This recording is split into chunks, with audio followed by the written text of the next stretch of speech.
Masih di Hot Room.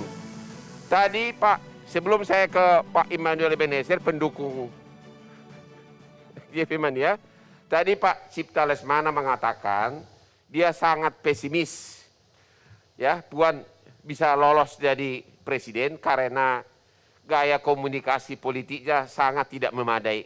Beliau itu adalah ahli gestur politik, ya, ahli apa? Lebih tepat apa? Ahli komunikasi politik. Kami komunikasi itu selalu memperhatikan dan mencermati non-verbal communication. Ya, komunikasi non-verbal itu lebih penting daripada komunikasi jadi verbal. Anda merasa tidak yakin meyakinkan publik, begitu? Tidak yakin saya. Anda sebagai dari PDIP bagaimana pembelaan Anda? Persepsi itu subjektivitas. Ya. Ya, karena elektabilitas itu hanya jendela kecil. Ya. Untuk melihat seseorang punya kemampuan atau tidak. Banyak faktor yang terlupakan. Ya. PDIP itu punya modal besar. Masa besar atau gimana? Modal besar. Ya. Dia pemenang pemilu. Ya. Sehingga tidak sederhana untuk menafikan kader PDIP untuk menjadi pimpinan nasional. Karena sudah teruji dengan 2 periode belakang. Bisa saja karena masanya banyak, begitu? Ya, itu pertama. Kedua, kita juga lihat sosoknya. Kalau kita lihat di Bu Puan, dia berada dalam modal yang besar. Jadi pengurus partai, terus punya trust, juga ketua DPR, pernah menjabat juga jadi menteri. Itu satu modal besar. Lalu ada dukungan-dukungan lain, ya, yang tidak terbaca oleh lembaga survei. Untuk itu kita terlalu kecil untuk menafikan itu. Kita lihat waktu Pak Jokowi menjadi gubernur DKI. Semua lembaga survei menafikan. Semua lembaga survei mengatakan pemenangnya adalah Fauzi Bowo. Tapi apa yang terjadi? Justru jadi Anda merasa bahwa dia tidak kalah sama Ganjar? Saya pikir ini bukan kalah menang. Oke, ya. Sekarang Ebenezer. Gimana? Tadi dia bilang bahwa Puan punya kemampuan tidak kalah sama Ganjar. Apa pendapat Anda? Ya Tidak memang. kalah itu bahasa abang. Saya Gini, tidak kalau mau membenturkan soal itu. apa yang disampaikan senior saya Bang Kapitra bisa benar adanya. Biar gimana pun hari ini di antara seluruh partai yang berani menyalonkan perwakilan perempuan cuma PDIP. Itu fakta. Ya. Fakta pertama. Ya.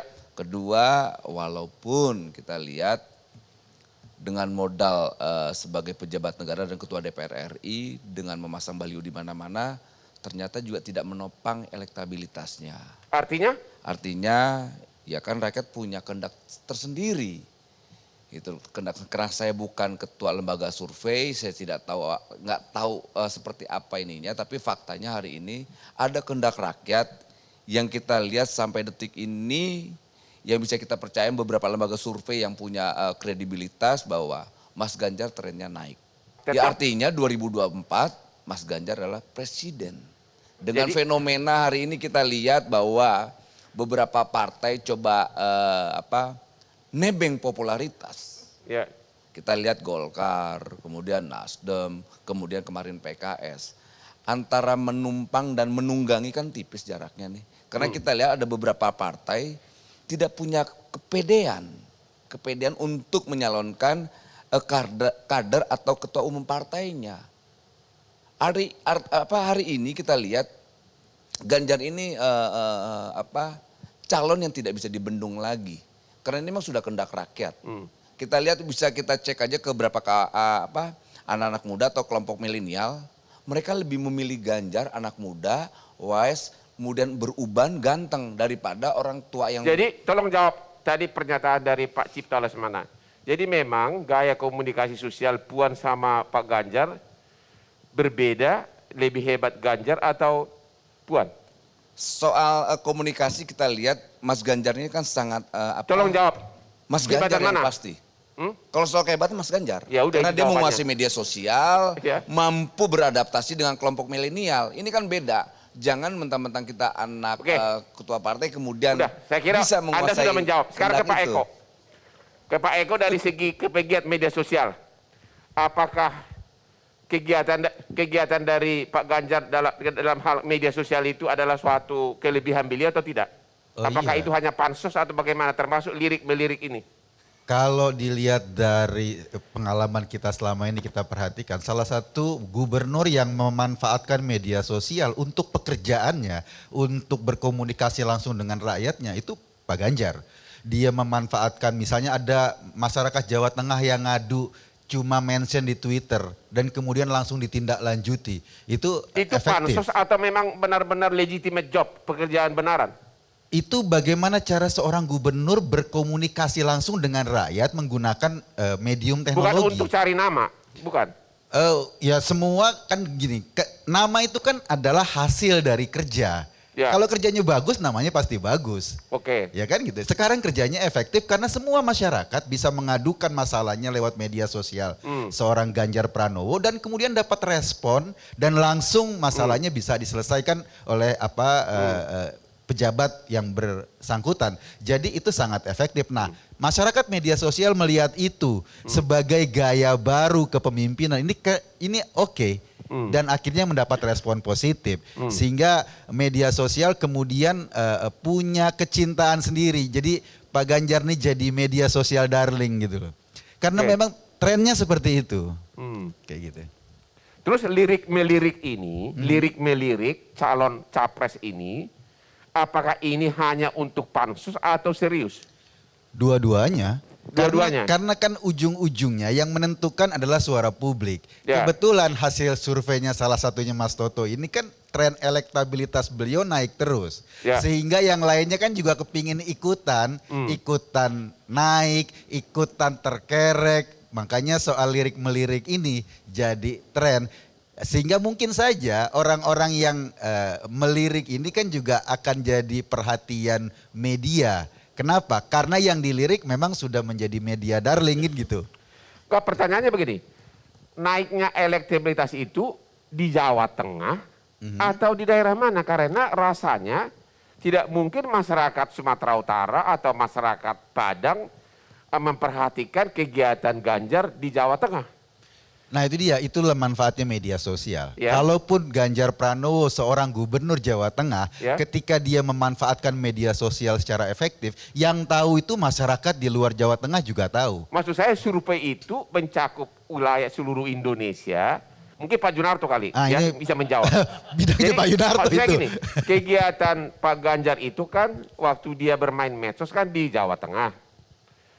Pada waktu Bapak melakukan survei, emang seluruh Indonesia tahu itu atau bagaimana? Wilayah surveinya di mana gitu loh. Pertama, survei itu bukan hanya terhadap Saya sendiri nggak pernah tahu. survei itu bukan hanya terhadap pengguna sosmed, itu Ya. pertama Bang Hotman. Survei itu tatap muka dan harus kalau disebut survei nasional dia merepresentasikan proporsi dari masing-masing jumlah Ya. penduduk atau pemilih di provinsi. Jadi harusnya bisa dipastikan itu representasi dari suara nasional dengan segala macam kaidah statistik ya.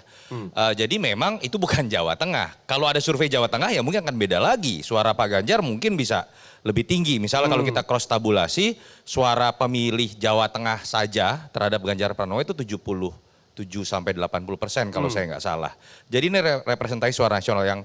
Yang ketiga tadi ya ini yang membedakan ya bagaimana gaung atau gema dari sebuah pekerjaan dalam era digital sekarang memang lebih gampang untuk bergema. Dan tetap apakah kemudian Bang Horman tadi mengatakan apakah kemudian ini diakibatkan oleh seringnya bermain sosmed?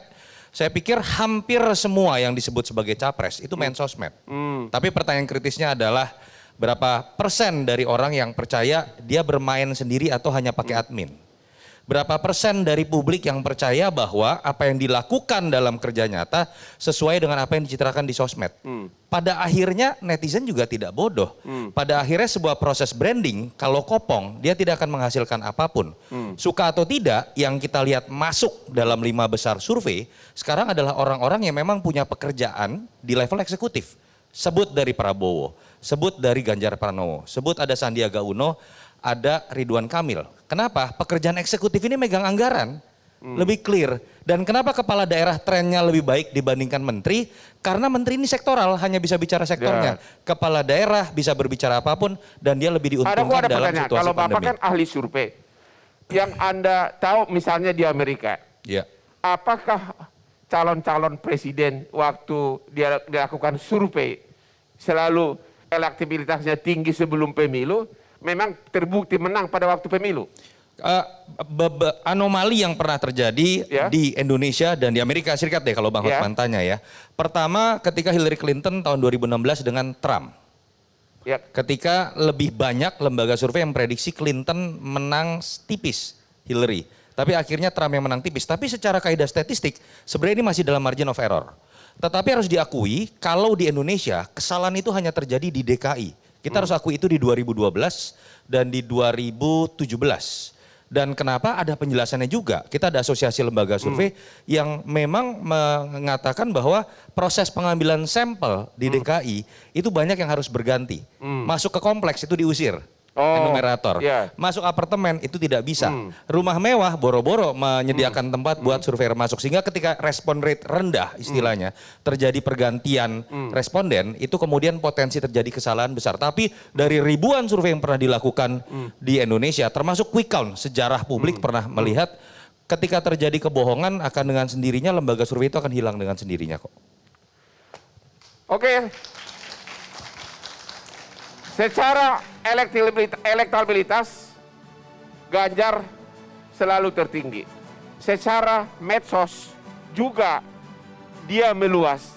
Tapi kenapa PDIP belum secara legowo mencalonkan dia secara terbuka? Nanti kita akan bahas di segmen berikutnya. Jangan kemana-mana.